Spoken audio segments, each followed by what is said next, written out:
Mimi kwa jina naitwa Glory Sylvester, ni mkimbiaji wa kilomita 10 ambaye ni mshindi wa kwanza. Nimetokea PMT Dar es Salaam ambayo ni timu ya vikwazo ambayo tunaitaka tuanzishe hapa Dar es Salaam.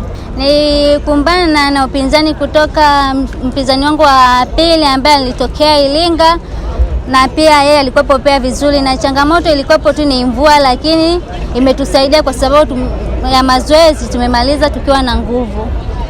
Mchezo alianza cha kwanza, mchezo huu ni ajira, alafu cha pili unakuweka vizuri kiafya na pia hata kiufahamu.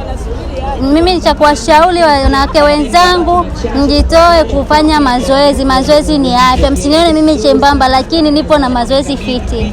Popote pale utakapoenda kufanya training, unakimbia ukiwa na miguu miwili na mikono miwili. Kwa nini Waarusha wakushinda wadau wasishinde?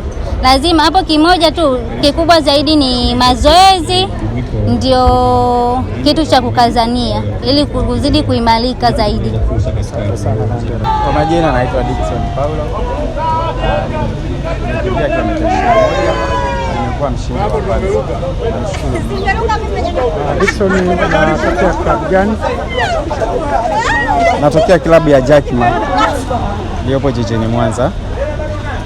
Okay. Labda katika mbio za leo ambazo umeweza kufanikiwa kuwa mshindi wa kwanza, je, ulikumbana na changamoto zipi? Namshukuru Mungu hakuwa na changamoto yoyote, japo kuwa nilipata changamoto ya wapinzani wenzangu na wao walikuwa wamejipanga vizuri, ila namshukuru Mwenyezi Mungu. Malengo yangu baada ya kutoka katika mbio hizi, najiandaa na mashindano yaliyopo Kigoma Marathon ambayo yatafanyika tarehe 28 mwezi wa 3.